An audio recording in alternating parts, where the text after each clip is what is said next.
system on fire. Military science fiction podcast. Short stories every Wednesday. Military science fiction podcast.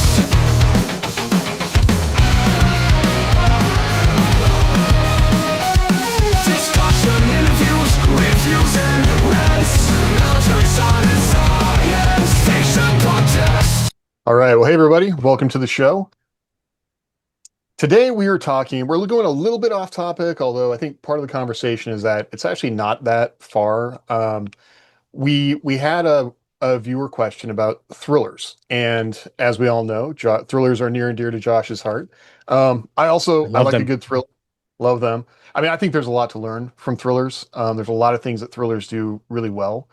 And so the question was kind of about how like adjacencies between thrillers, military science fiction, types of thrillers, types of military science fiction that might bleed into maybe techno thriller or military thriller, and what that, basically how we would approach that or what we think about it. And I mean, Josh, I know this is something that you've really focused on. So do you want to kick it off on, your kind of initial thoughts on it, and then maybe some examples or things that you've been looking at recently?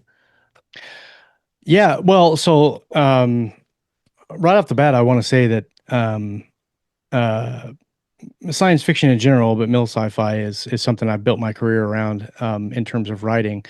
But from just as an author standpoint, I feel very strongly that you can get more than you think from reading different genres. If you want to write mil sci-fi, definitely read mil sci-fi, but also read other genres as well, especially if you're looking for specific things to get out of the fiction that you're reading. For instance, I read fantasy. I read Joe Abercrombie a lot because Joe Abercrombie does dialogue and character very, very well.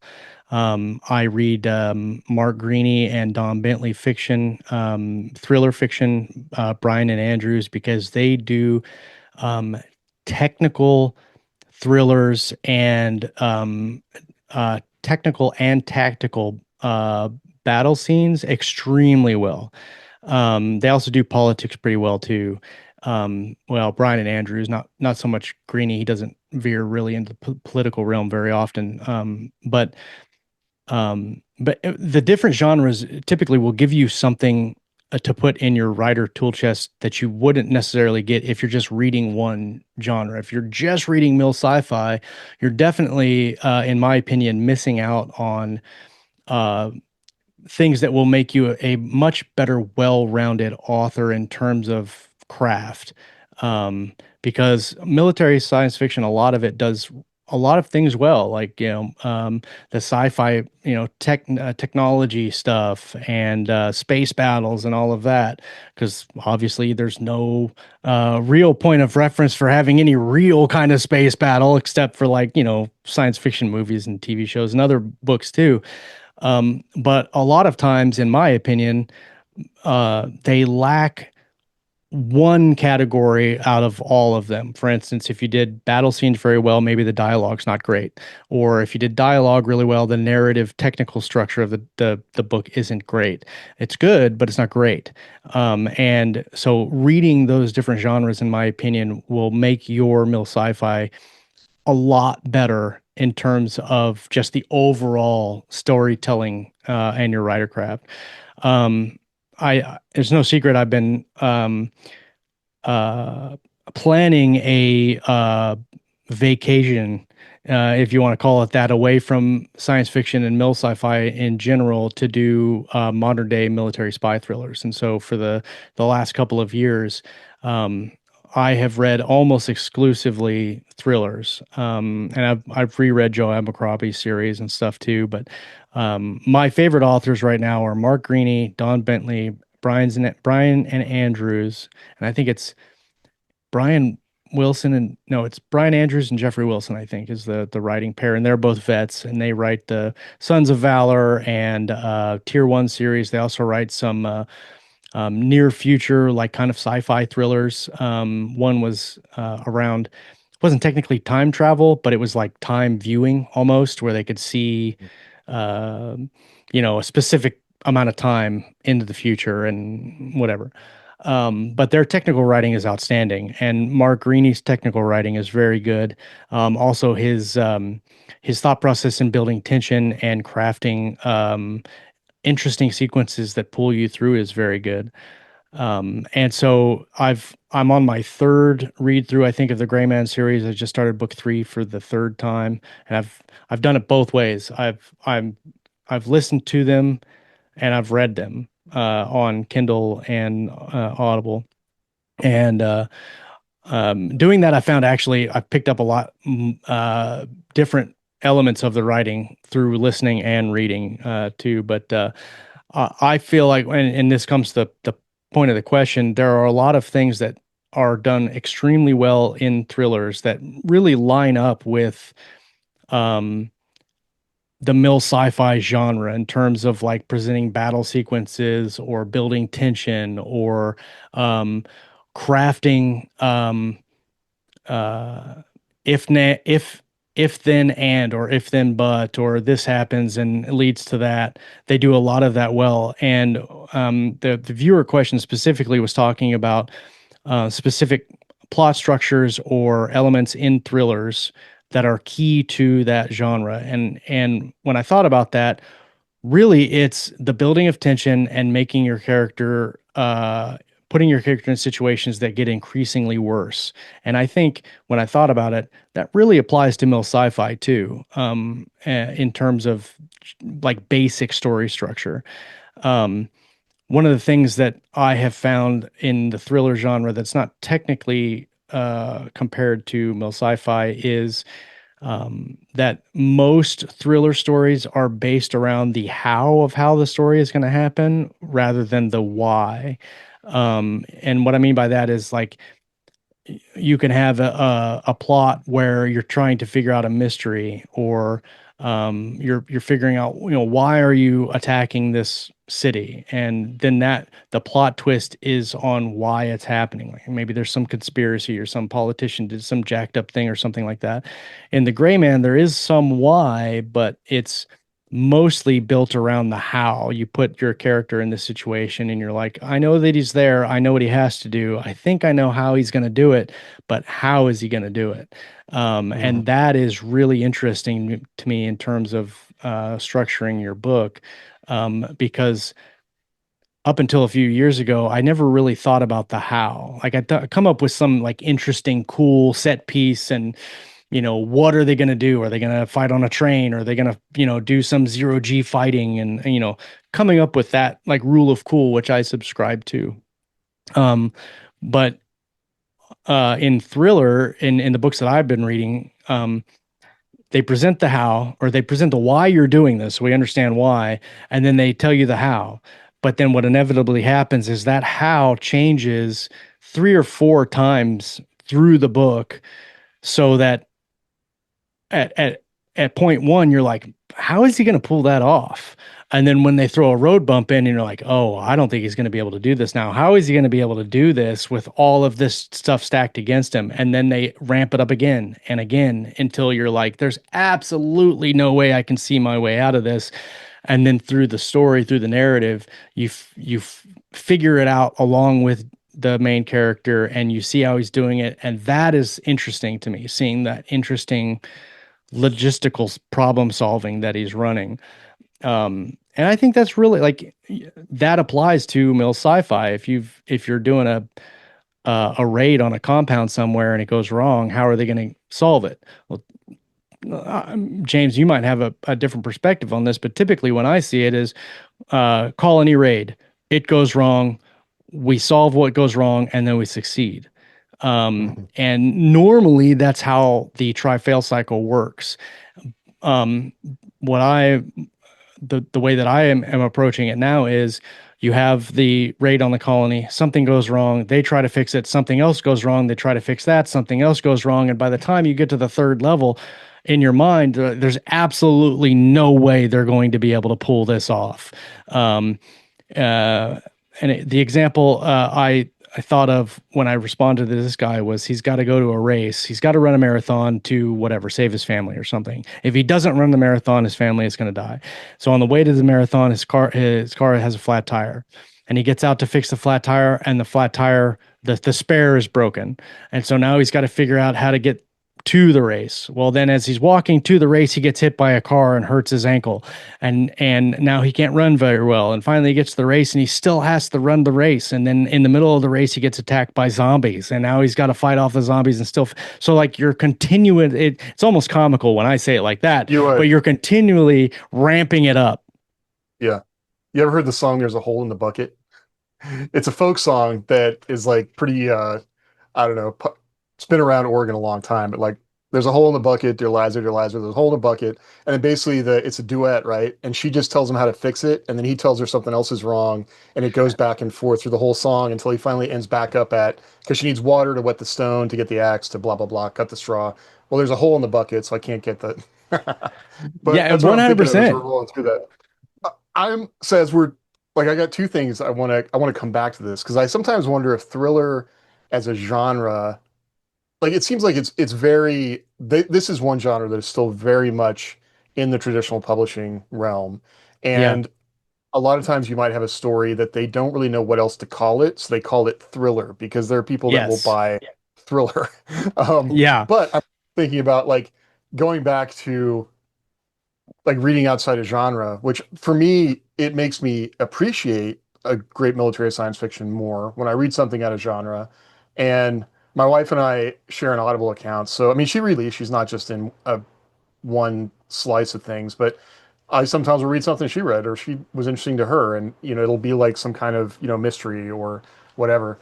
But I think I've talked about it on the show. I forced myself to read the Fourth Wing series last year because it makes billions of dollars, and I wanted to Right. know, what about it?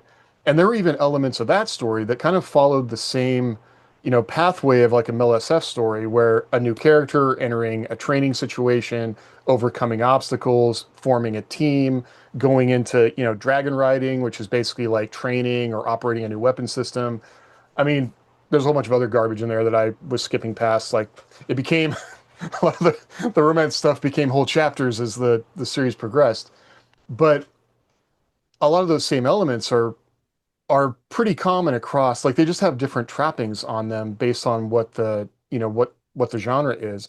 But one of the things I was also thinking about as you were speaking directly to thriller is that I think in MLSF the characters don't always have as much freedom as a thriller, like the main character in a thriller is going to have.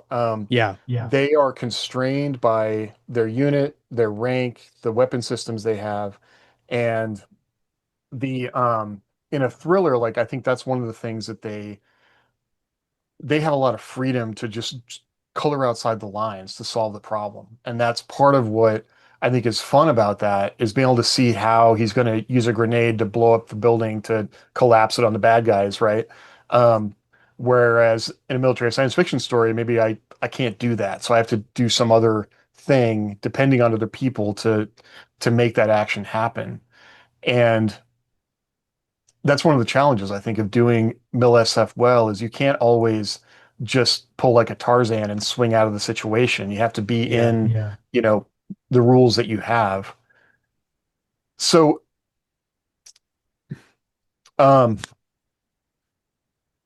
I think I had another thought about this. And when you're approaching thriller, like I think you're pretty much focusing directly on what would probably be called like technological thriller or military thriller.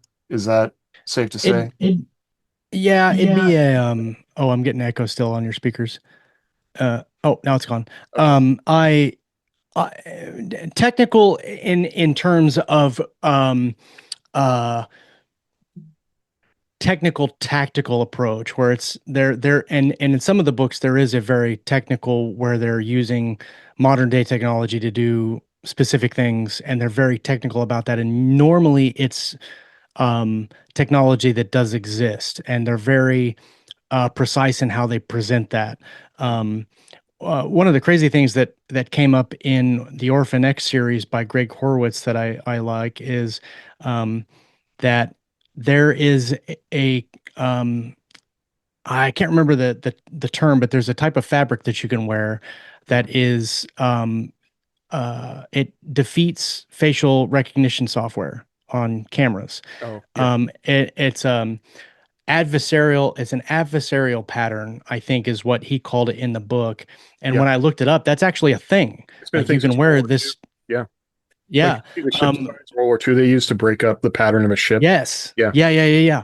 And there's things like that that I would never have thought of as being a modern day, like real world thing where you could wear just a t-shirt and then the cameras can't see it. It's just a fuzz. And I Mhm. actually went into my sci-fi, where instead of having a material that they're wearing, it's in weaponized, it's a, I think I call it face morph or something, some silly sci-fi term, but it's basically like uh, almost like a translucent film that goes on your face, and it morphs very subtly the shape of your face, and it does this constantly. And so even if a camera does pick up your face, it's going to get what you're wanting it to see. And it's not like a hologram or anything, but it's just morphing the way your face looks, and it does it in a subtle way so that the cameras can't positively identify you. So that was one element that I wouldn't have thought about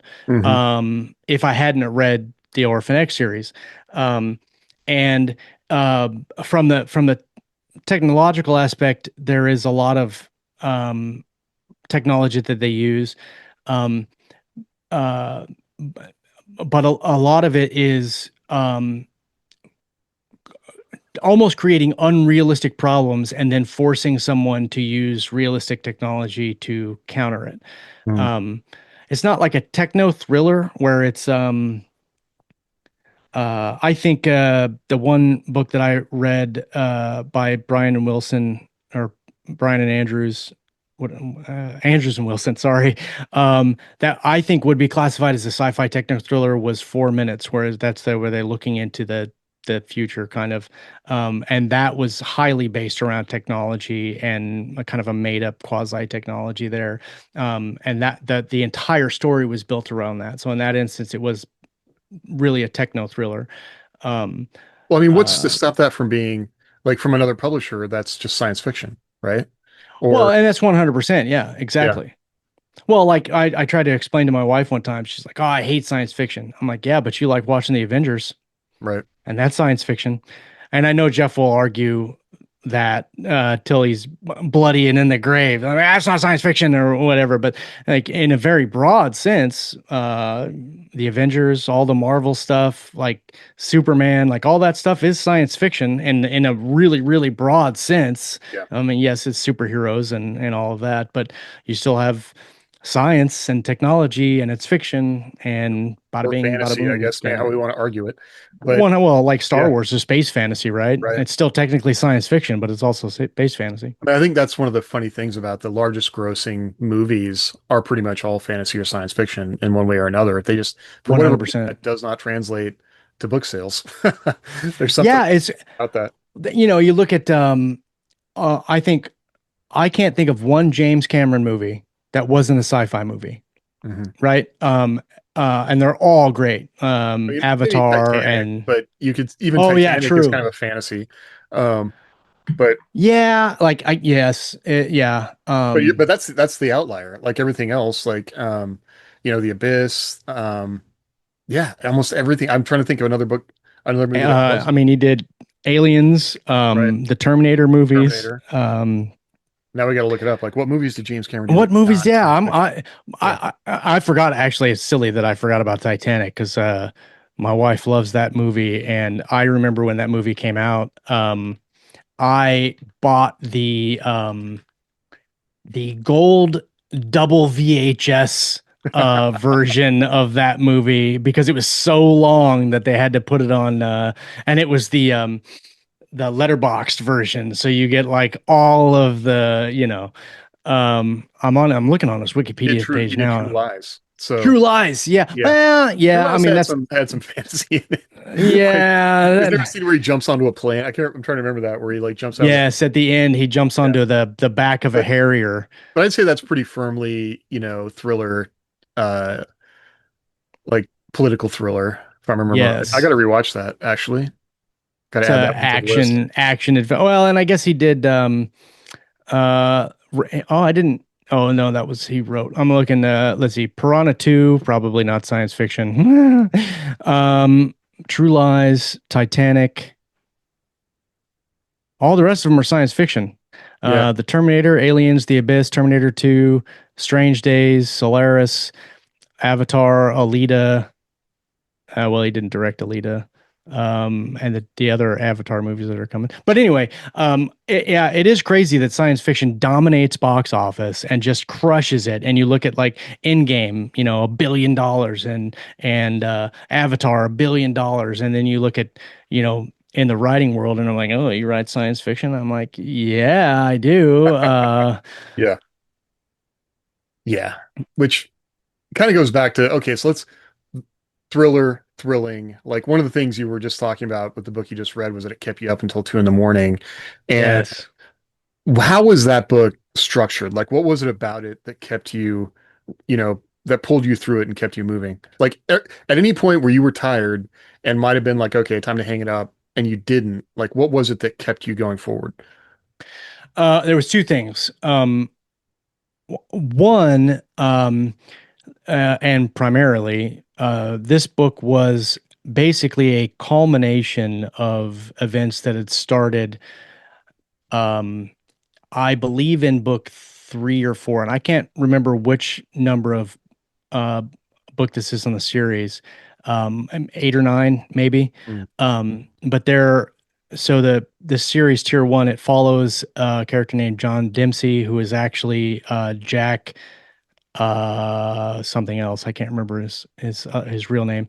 But he was Tier 1 SEAL. All of the SEALs got blown up in book 1 except for him, and then he joined this super secret task force called Ember, and they go out and they do a whole bunch of spy stuff. And he has in the books, he has an ex-wife and a teenage son, and in, I think it's book 2 or 3, his teenage son, who is just getting ready to graduate high school, there's a terrorist attack on this aquarium, and these terrorists are going through the aquarium with AK-47s, and they're killing people. And at a point in these events, the team isn't, they couldn't get there in time, or they were late or whatever, and his son Jake takes out one of the terrorists. He has this light bulb switch in his head, and he goes and he fights the terrorists, and he grabs his gun and all that stuff. Well, then in the next book, he joins the military, and he's going through buds, and there are, through, I think, let's just say 4 or 5 books, maybe 4, um, a it's kind of almost like an indirect tangent where you're following the main characters, you're following Dempsey and his team on their mission, and then every once in a while we'll have a chapter of Jake going through buds. And there's not really any connection at all. You're just following Jake through buds. And eventually, like in your mind, you're like, oh yeah, he's gonna turn into an operator and all this stuff. And then there's a little bit of like mystery conspiracy, because he starts kind of thinking his dad's still alive when everybody thinks he's dead and all this other stuff. Well, in this book, it's not a spoiler really, because you see it coming, and even from the blurb you can see it coming. But in this book, Jake has graduated buds. He gets to his SEAL team, and they just so happen to be doing training where the Ember team is running an operation.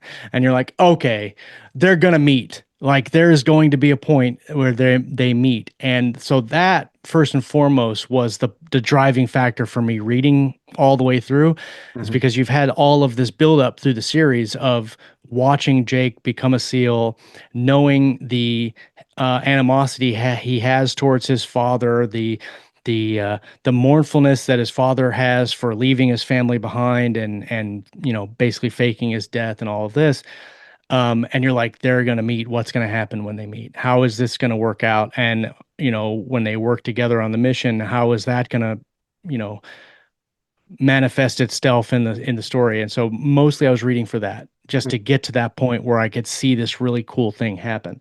The other thing was, and this goes to the how, is right at the beginning of the book, one of the team members is kidnapped, and they start to torture him, and they stop, and then all this stuff. So the mission is getting the teammate back.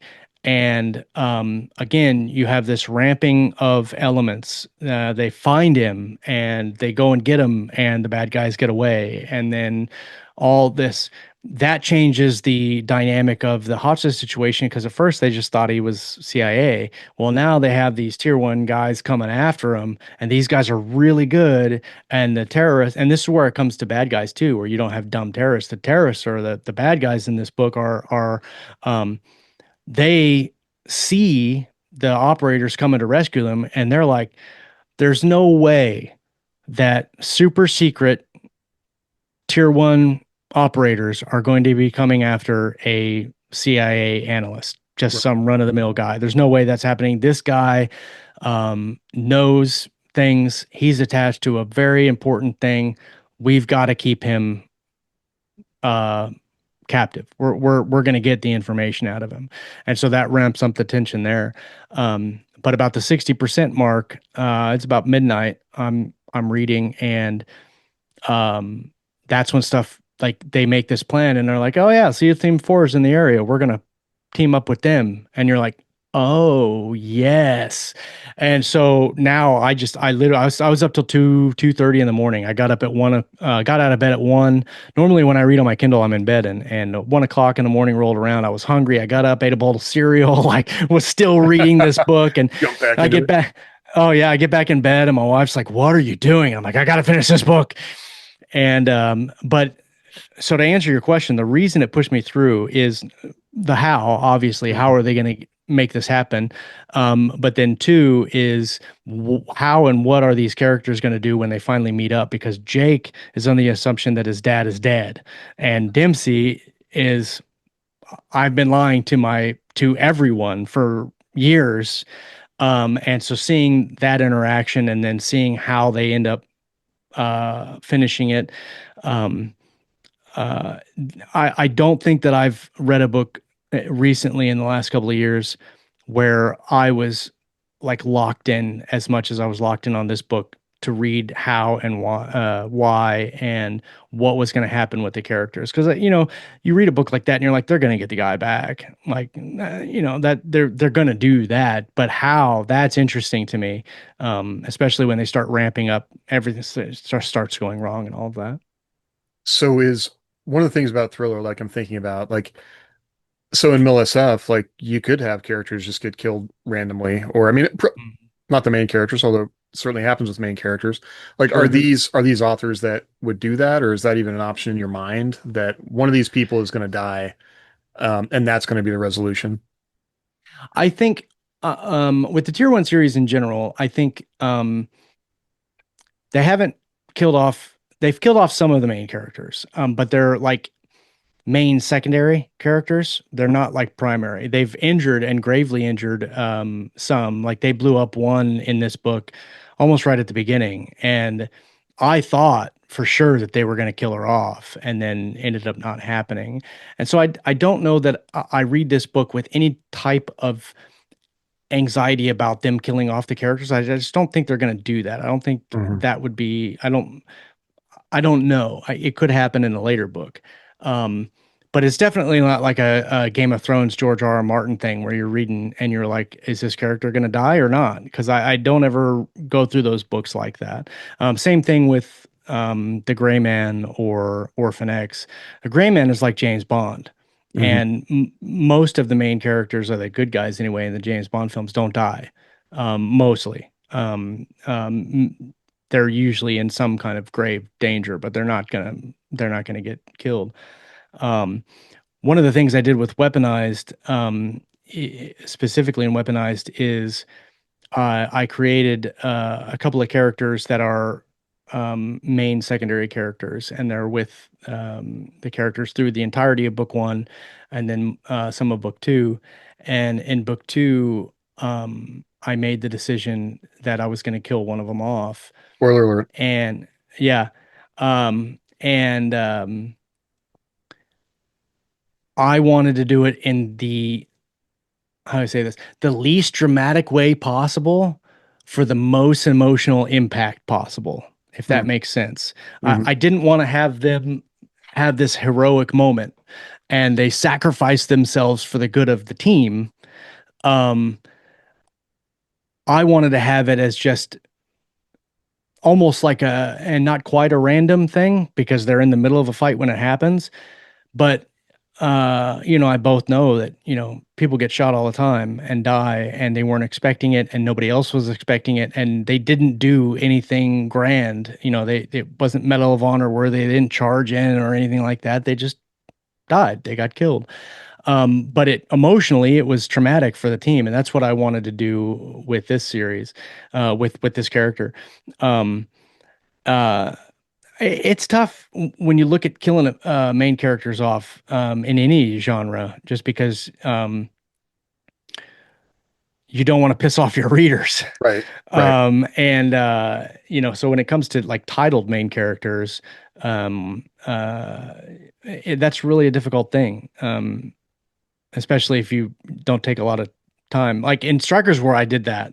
Strikers War, I killed off one of the two only POVs in the book. There's only two POVs, and one of them dies, and I knew that going into it. And I did that very specifically. And I know I've said it before, but that's my favorite review on that book is people get teary eyed and cut onions at the end of the book. And it's not that the guy died; it's the uh the the order for the award at the end, the ceremony and all that, and then the Yeah. aftermath of what the characters are going through, because that's a very real emotion for a lot of veterans.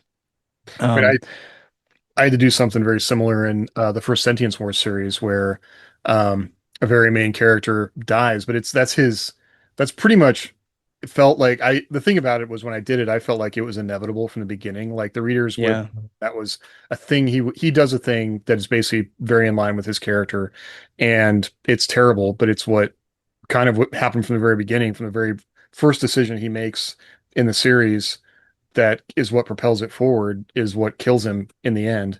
And so, yeah, I guess I just asked the question because was that part of the question that was pulling you forward. But, one thing I'm trying to remember well, do you have anything else to say about that before we move on? well, the only thing I was going to say, and this is not a blanket rule at all. This is just a thought that I had. Sometimes when you look at killing a main character, you're going to kill off the annoying one or the bad one, right? And so it's I spoiler alert again. If you're into spoilers, I'm not. I love spoilers. But this is a writer show, so I'm going to talk about it. The character, there's a group of survivors on this team, and one of them is kind of like a loudmouth kind of is not uncontrollable because he is a special operator, but he's definitely less disciplined than the others. And they have problems with that throughout the story, like telling him to shut up because he's running his mouth too much, or and then I have another one who is very reserved and very respectful, and he's, again, spoilers. I'll give you a couple seconds. If you want to read the Weaponized series without any spoilers, it's going to come out in 2030, so you might forget by the time this by the time the book comes out. But the other one is a medic, and he's a religious person, and says these prayers, and he's very like he is there, and he's also extremely intelligent. And when I thought about the character death, I was like, it'd been very easy and satisfying to kill off the loudmouth. But it would be more impactful and interesting to kill off the other one. Mhm. And so that's what I did. And because inevitably you kill off the loudmouth so you can get rid of that tension spot going forward. And then you're like, okay, now I can focus on building tension another way. But that takes away one of your tools. If you're having tension with this guy, leave that in, Well, and make it worse some other way. that could be an opportunity then to grow that character, and they're not going to be as annoying anymore because they change. 100%. 100%. And this kind of goes to what I was thinking of, and I'm trying to remember. I don't think we had this conversation on a show, but we were talking about kind of character arcs in MILSF versus Thriller, and Yeah. it sounds like the way you're describing. Like I got the first book of Tier One, so I'm going to start it up. But Yes.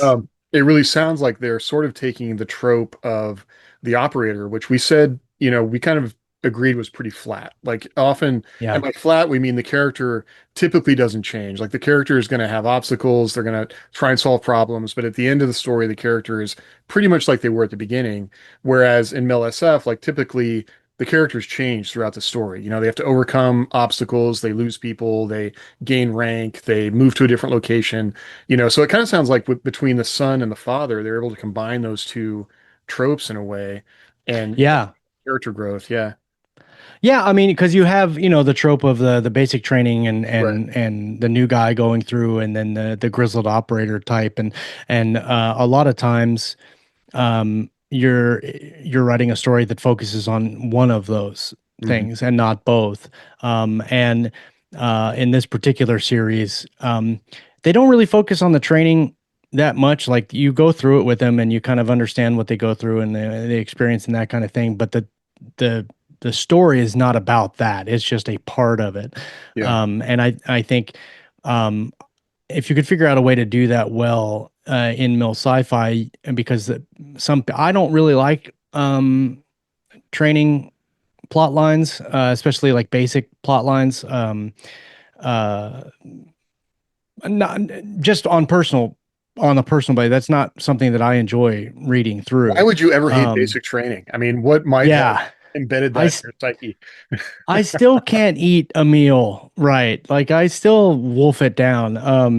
But no, I don't. So, but I think that you could, in mill sci-fi in general, you could have both and have them be interesting, or you can have a training evolution as part of the main character, even if he is an operator. Have a training evolution where he's learning something.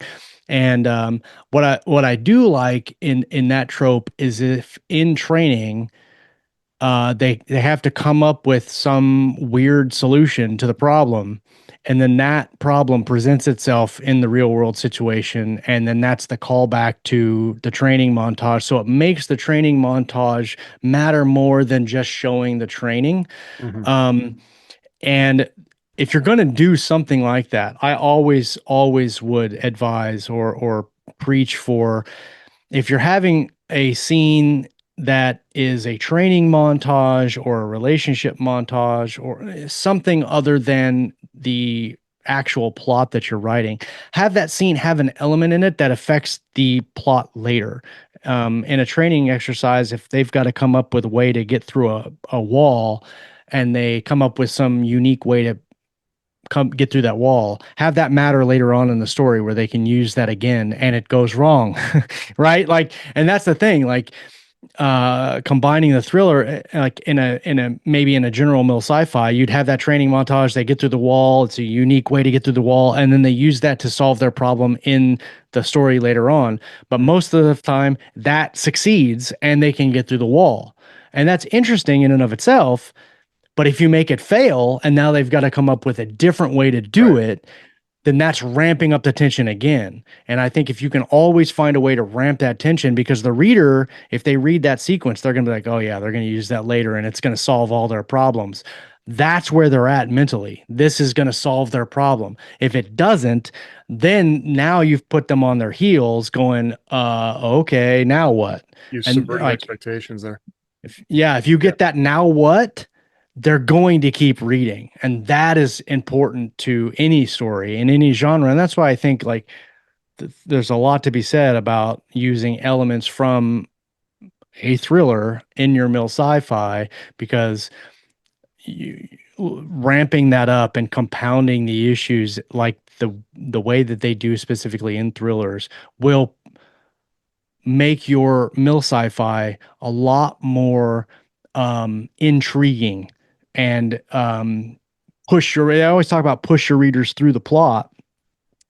And a lot of people mistake that to I've always got to have forward momentum and action and running down a hallway, gun and running and all of that. That's not interesting. 9 times out of 10, I'll skim battle sequences because I'm not really interested in that unless they're doing something in the battle sequence that's interesting. But if you find a way to push the reader through by going, now what? That is important.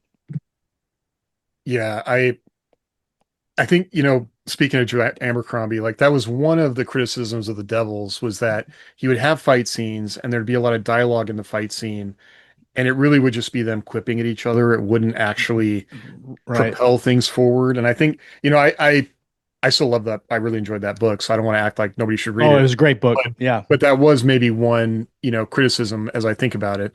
But I wanted to hark back to that book I did a review of, John Spencer's Connected Soldiers. He kind of subverts the basic training trope a little bit. Like I think it was uh Ashley, like one of the comments was about like how would this book actually have MILSF things in it? So when he's a captain and he's transitioning from a light infantry to mechanized, and Mm. he's really worried about the fact that he's never served in a Bradley unit. And so he is like, he's actually in line to go to Bradley transition school where they're going to teach him to drive a Bradley and maintenance and all the stuff it takes to be a Bradley commander. And then the commander that's in location, like the fob gets bombed, like all this stuff happens that they got to move him into position faster, and he doesn't get to go to that course. So you basically would be subverting the reader expectation where you're thinking this whole time he's been prepping to go to the course, he's training for it, and oh no, you don't get to do that. And so now go be a commander. And so the whole time he's trying to fake it that he actually knows about Bradley's. And he's like asking the soldiers questions to kind of get past the fact that he doesn't know anything about Bradley's as Right. yeah. And so that, I mean, that's one way that you can also subvert reader expectations. And I think, especially when I think about other, techno thrillers where you've got a new piece of technology and we should get training on it, but we don't. And that kind of feels like a trope that I've seen in other stories where, part of what's cool about the character is they can figure that stuff out on the fly and, make it work, or I guess not make it work in some cases where, Well, and I think too that the important part about what you just said is having a logical reason for the person not knowing something. Mhm. Which does two things. It creates tension because the character doesn't know, but also it allows you to educate the reader on what is going on without doing exposition or without having any kind of like, oh, as you know, Sam, like blah, blah, Right. blah, blah, blah, because the character doesn't know. And, I don't know how many readers are Bradley operators, but they might not know either. And so him having the ability to say, what happens when I push this red button over there? Because he doesn't know, the reader doesn't know. And then you have an opportunity for the character to get the process explained to him. And then the reader can be grounded in what's happening. And that's a really interesting way to do that instead of just having um, what I think is not extremely prevalent, but it is a thing, especially in like B movies or something like that, when a character doesn't know something, but they should know it, Yeah. and they don't know it because they don't want the audience to know, right? Like whatever, if it's a mystery or something like that, they keep that back so that they can keep the audience in question about what's happening and they keep that mystery going. But when you're looking at it, you're like, that character should really know this thing. And it's obvious that the character doesn't know it because they don't want the audience to know it. And so you have that situation in books sometimes where you leave things out, where you purposely don't address things because they don't want the reader to know. A good way to do that is also found in thrillers, funnily enough, where the you have the trope of they have a briefing, but then it skips to something else and you miss the briefing. Mhm. Like the reader misses the briefing, so they don't know what's happening. Or this happens in the Gray Man a lot, where he's gathering gear and he's putting gear in his bag, but the author purposely does not tell you what he's putting in the bag. And he'll say something along the lines of, and he grabbed the 2-inch device that he knew he was going to need or something like that and put it in the See, I bag. would find that kind of frustrating because I want to know what the device is and how he's going to use it. But And that's the thing. Sometimes it is overdone. yeah, And, sometimes the, a great example of how this is not done or is done well, but you have to be careful about how you do it is like identifying a character, right? Like they they're looking, I don't know, they're looking for a murderer and they get a facial recognition pop and they don't know who this guy is. And the mystery is who is this guy the entire time? And then the face pops up and you have a sequence instead of the character seeing the face and the narrative be, holy crap, that's John Doe. They see the face and the chapter ends and oh they don't explain yeah, what it was that they saw, which happens in movies too, where they don't explain what they saw. It just goes on.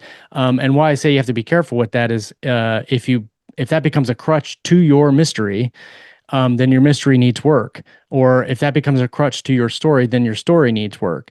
You can use it and use those type of elements, but sometimes it can be a crutch and it can get overdone. I mean, I think we were both on the same wavelength about this with the Silo series. And I mean, if somebody's still watching on 100%. TV, I don't want to get into it, but there's so many scenes of people looking at a map with a diagram or an architect who is looking at the architectural drawings of, which also got to me because that part of my job, I look at architectural drawings quite often, and it's like you know, a thick thing of every level and every system in the building. Right. There's no way Right. it would just be like that whole thing kind of threw me out. But the answer is on the drawing, and the character doesn't see it, or the character does see it, and the author doesn't want to tell the reader what it is. Where I'd rather know what it is, and then how are we going to Yeah. get there? It kind of Right. made me crazy, and I was just skipping so much to get to the end.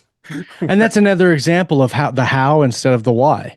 Yeah. Um, because if you present the why, if the why is your story and you don't really care about the how, it's not interesting. Hmm. If you can get away with revealing the why and then the how is what's interesting, Yeah. that is what's going to make the reader go through. Unless you're writing a why story, right? Like Seven, the movie Seven. I love that movie, and I subscribe to a podcast on YouTube called The Confused Breakfast, where they talk about all the movies from like the '90s and stuff like that, and Uh-huh. they do long form like movie breakdowns and stuff. Um, but the why in that is actually the who is the John Doe. But then you get the who, say 80% of the movie, you get the who. And it's not really a twist because we know that there's a killer out there. The twist is actually really, for a lot of people, it was, oh crap, it's Kevin Spacey. Spoiler alert, whatever. Yeah. But that is not the point of the movie. The point of the movie is how do they get to seven?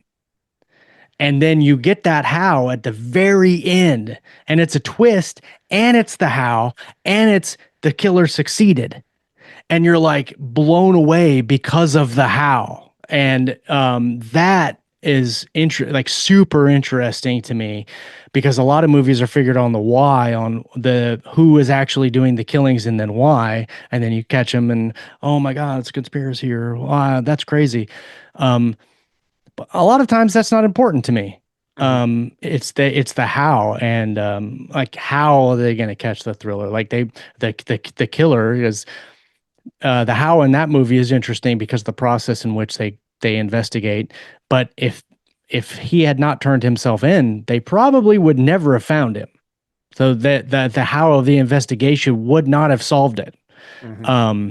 And so in that instance, it is kind of about the how, but it's about the how of the murders and not the how of how to catch them. Might have been I find that stuff really interesting, man. in the real world, it might have been like, how do we actually know this is the killer, not just some crazy person taking credit? But Well, and like a real example of that is BTK. Like BTK, the how was very interesting because the how was metadata on, I believe it was computer ancestry.com. disks. Oh, was it No, Metadater? No, this wasn't it, it. I'm thinking of a different guy. yeah. So Green River. BTK, it was either on the USB stick or a disc. I can't remember exactly what it was. Maybe it was even the printer. I can't remember exactly, but there was It was the some printer. kind of it was some kind of metadata that they Mhm. were able to link to the device, and that was able to get them to BTK and identify who he was. Scott Moon, one of our buddies, he was actually on that task force. He wasn't a detective working it, but he was on the part of the investigation unit when they caught him. And that is a really interesting how.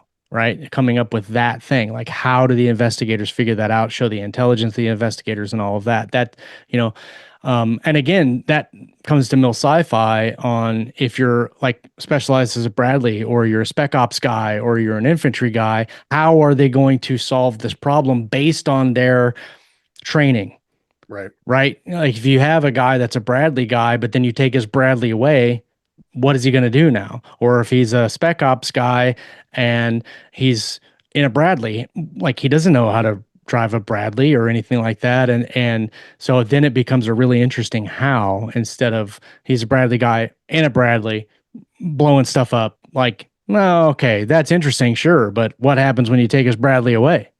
And is there something about that specialized knowledge he can use in the new situation to solve the Yes. problem? Like that's always cool to see. Yeah. Um, Honestly, I think that that in and of itself is, um, I think why thrillers in general, but just the plot device is interesting is, um, you present someone who is trained on a thing, and that typically speaking would be how they solve this thing. But then you take that away, or you change the dynamic of what they're doing and force them to think outside the box. That is really interesting. And, uh, you know, mill sci-fi is a subgenre of a genre, but there's so many little different types of stories that you can tell in mill sci-fi that are that you would pull from other genres, like either a mystery or a thriller or um, just a story about war. Like mentioned Joe Abercrombie's. When you read the heroes, there's no real like mystery there. There's no like they have to take this city or the galaxy's gonna get destroyed. There's literally no point to that book. Like at the end of the, I don't know if you've ever read it. It's one of my least favorite on the first read through. But in on the second read through, it became almost one of my favorites because it is the quintessential war is pointless story, but also what do these guys do for the person next to them?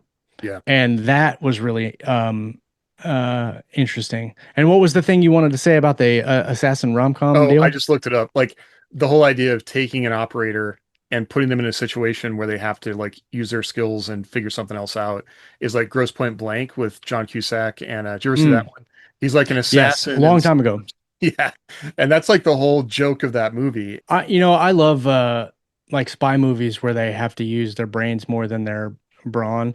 Mhm. Um, what the thing that I just thought about it, Salt with Angelina Jolie, Mm. is a really interesting movie because it's predominantly a spy movie, and she's trying to, you follow again, spoiler alert, but if you haven't seen it, it's been out for a while. Um, the whole movie is presented as her trying to convince her team that she's not a spy. And she succeeds, and you're like, oh, mission succeeds. And then it turns out she was a spy.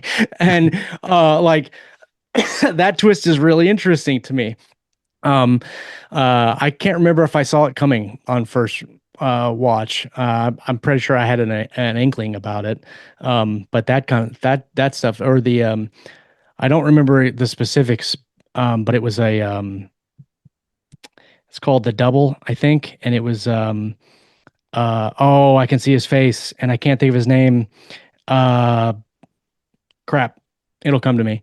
But he does the exact same thing where he's trying to convince people that he is not who they say he is, and then he succeeds in that. But then it turns out that he is the thing. He was. What is that movie called? Anyway, doesn't matter. Again, though, like there's so many elements that you can take from the thriller genre and incorporate them into your mill sci-fi that will make your mill sci-fi that much better instead of just being a straight A to B shooter. You can have many different elements in it that will make it more intriguing. And that's, I think, not something that's typically lacking in mill sci-fi, but it's like the adage of start with action. I don't subscribe to that. I subscribe to start with intrigue. Mhm. And if you start with intrigue, you don't have to start with an explosion. Don't start with a guy waking up out of a dream or cutting an apple and having breakfast. But have intrigue where you're putting your characters in a situation that the readers are like, "Ooh, I don't know what's going on here. I'm interested in this." Yeah, in general, never have anybody wake up from a dream as a start of your story. Yeah. Yeah, it's I know that's it's a harped on trope and people talk about don't do this, don't do this, but it's still done a whole lot and I'm like, why are we still doing this? Like I get the dream sequences, like that happens sometimes. Like there was one in the book that I just read, it was a dream sequence. It was obviously a dream sequence though. There was no way to say anything about it. Or the other one is doing a training sequence that you're playing off as real life. That I think is there was a I can't remember what movie it was.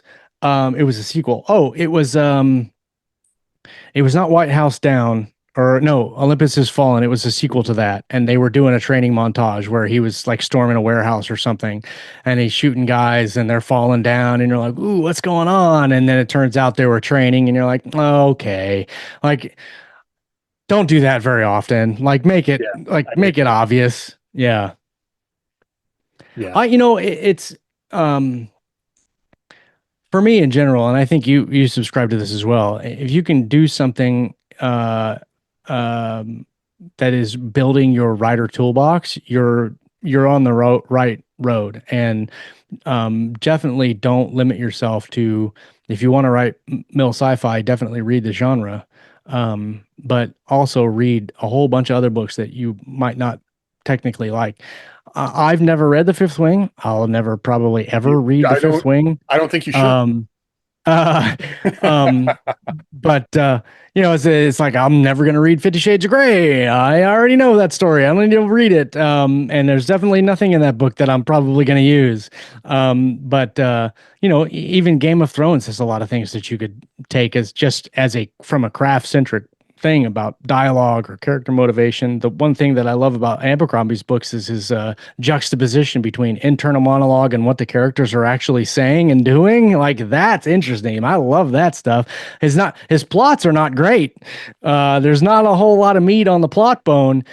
But the character interaction and the characters' motivations and what they do, that's interesting. And that feeds a lot into like how I write character. Yeah, because you like those people and you want to see them doing things in a way that makes sense. I Yeah. almost said like in a smart way, but sometimes it's in a way that makes sense. Like, um, crap, what's his name? The Bloody Not. I'm trying to remember his name in First Law. Logan, Bloody Nine Not. Fingers. Logan. Yeah, like Logan's gonna berserk, and you really wish you wouldn't, but it's what he's gonna Yeah. When do. Logan's, you're like, oh crap, here we Yeah, go. get out. Which Um, I thought that was a fun, like actually the werewolf was a cool throwback to that idea in the Devils, yes. and Yes. like he humanized her so well. And also in a little way, like, no, she's not really like a good person. Yeah. But I mean, none of them really were. yeah, What I loved about her character, and I'm blanking on her name, but what I loved about the is like he took some tropes that are common in that kind of a story, werewolf, vampire, necromancer, all that stuff. And he kind of like tweaked them, turned them on their head, subverted expectations as you would get from that trope of a character. Like I love the necromancer character that he's always failing at what he does, but he calls himself the best necromancer in the world. And yeah, um, the vampire character that doesn't really show what he can actually do until the end, and that was amazing. The werewolf character, where typically you would see a male character, it's a female, and then he makes her so male-like in terms of like her mentality on things that you're like, as a male character, you would read it and go, ugh. But as a female character, it's hilarious. Yeah. And it really like drives her character and her character story just because it's so funny sometimes when she's doing what she's doing. Like the two werewolves that go at it in the middle of their fight, you're like, that's hilarious. I think that was probably some of the funniest uh fight slash Well, murder the scenes thing of the about that entire scene, book. like you had mentioned it, so the whole time I was kind of waiting for that to happen. I was like, when is this going to happen? And then when Yeah. it did happen, I was thinking, oh, this is gonna like, is she gonna leave the company? Like, is like this Yeah. is gonna change things? And then it didn't. It's like she just comes Right. back. Right. All right, I'm done with that. The, I would definitely, to anybody looking to read outside the genre in terms of character, definitely check out Joe Abercrombie. He's a yeah, little tough to get into. When I first got into him, I was really, I was coming off of a Brandon Sanderson high, and so I was reading for plot because in his books, plot is the big thing. You know, the why and the what are really big in his books. And so my first read through of the Joe Abercrombie series, The First Law, I didn't like because the plot was extremely thin. And it's not given a lot of weight. On the second read through, I did see a lot more plot in terms of story. I got it a lot more, but only because I had it in my head, like rolling around, like this is going to happen and this. But Joe Abercrombie does character and dialogue so ridiculously well that if you go into the First Law trilogy, which I recommend, read it for the dialogue and the characters, because I don't know that I've read anybody that does dialogue and character as well as Joe Abercrombie does. And if you're looking for like technical writing, check out the Gray Man series. He does a lot of really crazy stuff that you're like, there's no way that any one person could do that. And so he's almost superhero-esque in a sense. Um, but in terms of like technical proficiency and you writing to a character's strengths and then stomping on them, he does such a good job. I gotta read more. I've only read the first Gray Man so far, so I gotta keep going with that. Honestly, like I told Scott when he started reading it, the first one is good, but it's Mhm. his first novel and it's not great. Once you get into book two is that's where I come from the how, because they Mhm. tell you the how and what he's going to do, and then they just completely crap on it the entire book. Book two is really good. Book three is excellent, and they just get better. The only one I don't really like is the Chaos Agent, and it's grounded. It's not sci-fi, but he's dealing with AI and Mhm. autonomous attack robots and stuff like that. And so it gets a little out there in terms of what you would expect from that type of book. Um, and there is one book that he did where he wrote the Gray Man in first person and everybody else was third person. I don't really like that. Yeah. Um, but I appreciate what he was trying to do and trying to do something different. And it worked for what he was trying to do, but he realized that that's not what people wanted, so he went back to doing it all third person, which I prefer. Yeah, right now, I guess MILSF wise, I'm reading Orders of Magnitude by Yuval Kardov, which is the it like imagines a future where the Catholic Church like basically runs everything and there's a mission on the moon. Um I gotta finish that one. I'm realizing that if I can listen to the book, I'll actually finish it. If I have to read it, I just don't have time to read. So that's been it takes me a lot longer to read something. For But if I'm sure. liking it, I'll switch back and forth, like to make sure I'm getting the prose. Like, is this a, listening to it's one thing, like how is it written is, some Right. so um I think the next it's not really mill sci-fi, but the next science fiction that is almost mill sci-fi that I have on the docket is the final Sun Eater book. oh yep, I got that. Uh I Yeah, can't pull remember. it I off. know it. I think it comes out this month sometime. It is. I think it's like the 20, it's the last towards the end of the month. Yeah. Yeah, again, that book is there's a lot of why and there's a lot of mystery and all of that, but the how is really interesting in that book. Like how is he going to do also what is he going to do that earns him the name. I And know. I've seen early reviews that people are like this is the best thing that's ever been written. And he got he's been writing the series for years, and just recently in the last couple of years, BookTube and the YouTube big interviewers and critiquers have finally picked up on the series and are giving it some much deserved attention.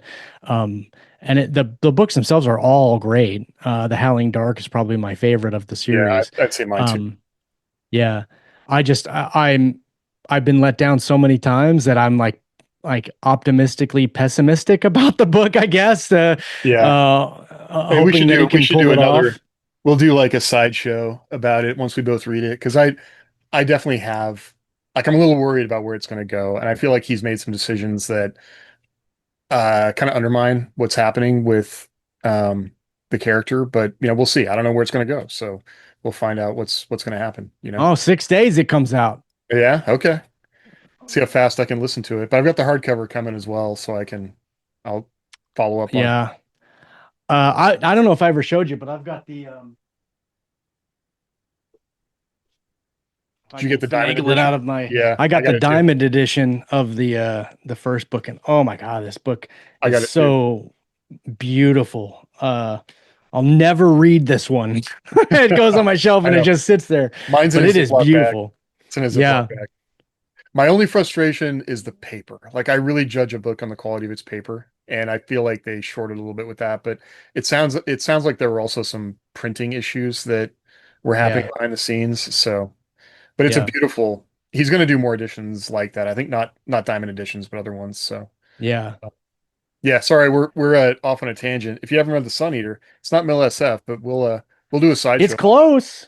Yeah, It's close. I mean, it's not technically Mill SF. It's more Mill Space Fantasy yeah, something. Um, it's epic fantasy in a sci-fi setting in the far future that deals with a military guy. So if you yeah. want to call that Mill Sci-Fi, you can. It's not really, but man, is it a good series. It's such if and it's you have to have the taste for it. It's like caviar. Like if you don't like it, if you don't like the first book, you're not going to like the other book. So the writing style is very different and very unique in presentation. But man, is it I love it. I I absolutely love told it. I told somebody recently that the Sun Eater series is like uh, a 70s muscle van, so like a lifted muscle van with a fantasy wizard with a sword and a bikini, lady underneath him with a velvet interior like bed inside and black lights Yes, tearing down the freeway. And that 100%. is the Sun Eater. Like you just got to It's go with like it. it's like if Dune and Star Wars had a baby. Yeah, yep. And that baby was the coolest baby ever to be born, that would be like I didn't like Dune. I'm like the outlier. I couldn't stand Dune, the first book. I've never read any of the other books. And I like Star Wars, but it's also not my like I'm not on the Star Wars pulpit of Star Wars is the best thing ever. But this man, if this book is a better Dune for me. It's like the epitome Well, of and I think that's something we could tear apart because Rockio basically channeled Dune in a way that mhm, I think fans of Dune weren't getting. And so right. and I guess I say that I have not read the later Dune books, so I shouldn't really say that they weren't giving Dune, but it felt like there was you know, basically an opportunity there that he filled. So yeah, Yeah, yeah, we should definitely talk 100%. about this one. I'm Um, down. I'm down. all right. So if you got other ideas on how thrillers are like MLSF or how there's some crossover in the genre, or maybe there's some books that we're, missing, I would love to hear about it in the comments. Let us know what you think. Um, Yeah, and what are your go-to series or authors that if you're learning to if you want to learn to write a specific thing, are there books out there that you've read that you're like, "Oh yeah, this taught me how to do a thing." I'm that interested in too, that. that too. So yeah, thanks for hanging out with us. Thanks for indulging us a little bit, but this was on definitely definitely in the same category. So thanks for hanging out with us. And apologize for the lateness of the episode. Technical difficulties in real life just kind of threw a wrench in our production. So hopefully now we're back on track. But Yep. hopefully you get something out of this because Uh, I love talking about it. onward and upward. So, all Yeah. right. Yep. We'll see y'all later.